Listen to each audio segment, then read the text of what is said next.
Hi everyone, welcome back to Shinu's Taste Buds. ഇന്ന് ഞാൻ കരിക്കൊണ്ട് തയ്യാറാക്കാവുന്ന നല്ല ടേസ്റ്റി ആയിട്ടുള്ള ഒരു ഐസ്ക്രീം റെസിപ്പി ആയിട്ടാണ് വന്നിരിക്കുന്നത്. കരിക്കിൻ്റെ കൂടെ വെറും 2 ഇൻഗ്രീഡിയൻസും കൂടെ ചേർത്ത് നമുക്ക് എളുപ്പത്തിൽ തയ്യാറാക്കിയെടുക്കാവുന്ന ഒരു ടേസ്റ്റി ഐസ്ക്രീം റെസിപ്പിയാണ്.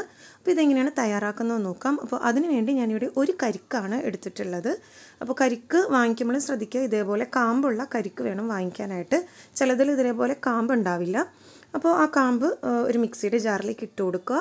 എന്നിട്ട് ഇത് ഈ ഒരു പാകത്തിനൊന്ന് അരച്ചെടുക്കണം. ഒരുപാട് അരഞ്ഞ് പേസ്റ്റ് പോലെ ആയി പോകണ്ട, ചെറുതായിട്ട് ഇങ്ങനെ ചെറിയ ക്രഷസ് അതിൽ ബാക്കി ഉണ്ടാവണം.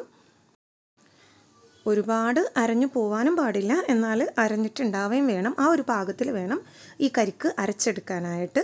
ഇനി ഒരു ബൗളിലേക്ക് 1 കപ്പ് വിപ്പിംഗ് ക്രീം ചേർത്ത് കൊടുക്കാം. ഞാനിവിടെ റിച്ച് ഗോൾഡിൻ്റെ വിപ്പിംഗ് ക്രീമാണ് എടുത്തിട്ടുള്ളത്. വിപ്പിംഗ് ക്രീം ഏതാണെങ്കിലും നിങ്ങൾക്ക് യൂസ് ചെയ്യാം, ഫിയോണയോ ഏതാണെങ്കിലും യൂസ് ചെയ്യാവുന്നതാണ്. ഇനി അതിലേക്ക് 1/2 കപ്പ് കണ്ടൻസ്ഡ് മിൽക്കും കൂടെ ചേർത്ത് കൊടുക്കാം. ഇതിൽ നമ്മൾ വേറെ മധുരമൊന്നും ചേർക്കുന്നില്ല, വെറും ഈ 3 ഇൻഗ്രീഡിയൻസ് മാത്രം ചേർത്തിട്ടാണ് നമ്മൾ ഈ ഐസ്ക്രീം തയ്യാറാക്കുന്നത്.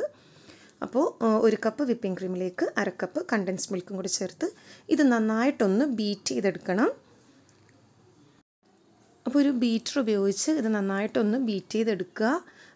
നിങ്ങൾക്ക് വേണമെങ്കിൽ മിക്സിയിലാണെങ്കിലും ഇതൊന്ന് ശ്രമിച്ച് നോക്കാം. മിക്സിയിൽ ഒരുമിച്ച് വെച്ച് അരച്ചെടുത്താലും ഐസ്ക്രീം റെഡിയായി കിട്ടും. പക്ഷേ നല്ല ക്രീമി ടെക്സ്ചറിൽ കിട്ടണമെങ്കിൽ നമ്മൾ ബീറ്റർ കൊണ്ട് തന്നെ ഇത് ബീറ്റ് ചെയ്തെടുക്കണം. നമ്മൾ കേക്കിനൊക്കെ ബീറ്റ് ചെയ്യുന്ന പോലെ നല്ല സ്റ്റിഫായിട്ട് ഈ വിപ്പിംഗ് ക്രീമും കണ്ടൻസ്ഡ് മിൽക്കും കൂടെ നന്നായിട്ടൊന്ന് ബീറ്റ് ചെയ്തെടുക്കണം. അപ്പോൾ വിപ്പിംഗ് ക്രീം ആദ്യമേ ഈ ഒരു പാകത്തിന് ഒന്ന് ബീറ്റ് ചെയ്തെടുക്കുക. ഇനി ഇതിലേക്ക് നമ്മൾ നേരത്തെ അരച്ച് വെച്ചിട്ടുള്ള കരിക്ക് ഇതിലേക്ക് ചേർത്ത് കൊടുക്കാം. അപ്പോൾ ഞാൻ നേരത്തെ പറഞ്ഞു, ഒരുപാട് അരഞ്ഞു പോകരുത്. കാര്യം നമ്മൾ മെറിബോയ് ഐസ്ക്രീമും അതേപോലെ ബാസ്കിൻ റോബിൻസിൻ്റെ ഐസ്ക്രീമൊക്കെ കഴിക്കാൻ നേരത്ത് അതിൽ കാണാറുണ്ട് ചെറിയ ചെറിയ ക്രഷസൊക്കെ ഉണ്ടാവും അതിൽ. അപ്പോൾ അതുപോലെ ഇരിക്കാൻ വേണ്ടിയാണ് ഒരുപാട് അരച്ചെടുക്കാത്തത്. ഇനി ഇതൊന്നുകൂടെ ഒന്ന് എല്ലാ ഭാഗത്തേക്കും മിക്സ് ആവുന്ന വിധത്തിൽ ഒന്നുകൂടെ ഒന്ന് ബീറ്റ് ചെയ്തെടുക്കാം. ഇതിന് അധിക സമയം ബീറ്റ് ചെയ്യേണ്ട, എന്നാലും കുറച്ചുകൂടെ നല്ല സ്റ്റിഫ്, നമ്മൾ നേരത്തെ ബീറ്റ് ചെയ്തതിനേക്കാളും കുറച്ചുകൂടെ സ്റ്റിഫായിട്ട് ഇരിക്കാൻ വേണ്ടി ഒന്നുകൂടെ ഒന്ന് ബീറ്റ് ചെയ്തെടുക്കാം. അപ്പോൾ നമ്മുടെ ഐസ്ക്രീം നന്നായിട്ട് ബീറ്റായി വന്നിട്ടുണ്ട്. വിപ്പിംഗ് ക്രീമും നമ്മുടെ കരിക്കും എല്ലാം കൂടെ നന്നായിട്ട് ബീറ്റായി വന്നിട്ടുണ്ട്. അപ്പോൾ ഈ ഒരു പാകത്തിന് ബീറ്റ് ചെയ്തെടുക്കുക. ഇതിങ്ങനെ ബീറ്ററിലെടുത്ത് വരുമ്പോൾ താഴേക്ക് വീണ് പോകരുത്, ആ ഒരു പാകത്തിന് ബീറ്റ് ചെയ്യുക.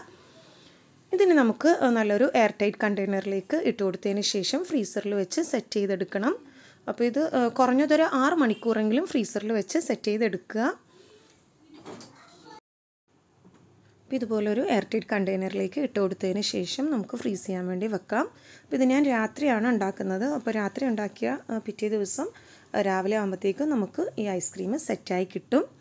നല്ല ക്രീമി ആയിട്ടുള്ളൊരു ഐസ്ക്രീമാണിത്. അപ്പോൾ ഇത് മുഴുവനായിട്ടും ഈ കണ്ടെയ്നറിലേക്ക് ഇട്ട് കൊടുക്കാം.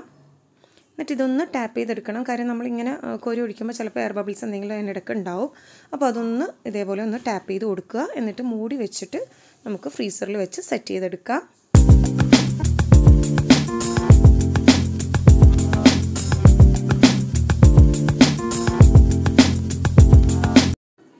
ഇതിപ്പോൾ ഞാൻ പിറ്റേ ദിവസം രാവിലെ പുറത്തെടുത്തിട്ടുള്ളതാണ്. അപ്പോൾ നമ്മുടെ ക്രീമി കരിക്ക് ഐസ്ക്രീം തയ്യാറായിട്ടുണ്ട്. ഇതൊരു സ്കൂപ്പർ ഉപയോഗിച്ച് നമുക്കൊന്ന് സ്കൂപ്പ് ചെയ്ത് സെർവ് ചെയ്യാം. നല്ല ടേസ്റ്റി ആയിട്ടുള്ളത്, നല്ല ക്രീമി ആയിട്ടുള്ള ഐസ്ക്രീം റെസിപ്പിയാണ്. അപ്പോൾ ഇതിൽ നമ്മൾ വേറെ എസൻസുകളോ വേറെ ആർട്ടിഫിഷ്യൽ ഫ്ലേവേഴ്സോ ഒന്നും ചേർത്തിട്ടില്ല. നല്ല നാച്ചുറൽ ആയിട്ടുള്ള ഐസ്ക്രീം റെസിപ്പിയാണ്. അപ്പോൾ എല്ലാവരും ഒന്ന് ട്രൈ ചെയ്ത് നോക്കുക. എന്നിട്ട് നിങ്ങളുടെ ഫീഡ്ബാക്ക് എനിക്ക് താഴെ കമൻറ്റ് ബോക്സിൽ ഷെയർ ചെയ്യാവുന്നതാണ്. റെസിപ്പി ഇഷ്ടമായെങ്കിൽ ലൈക്ക് ചെയ്യുക, ഷെയർ ചെയ്യുക. കൂടുതൽ വീഡിയോസിന് വേണ്ടി ചാനൽ സബ്സ്ക്രൈബ് ചെയ്യുക. Thanks for watching my channel.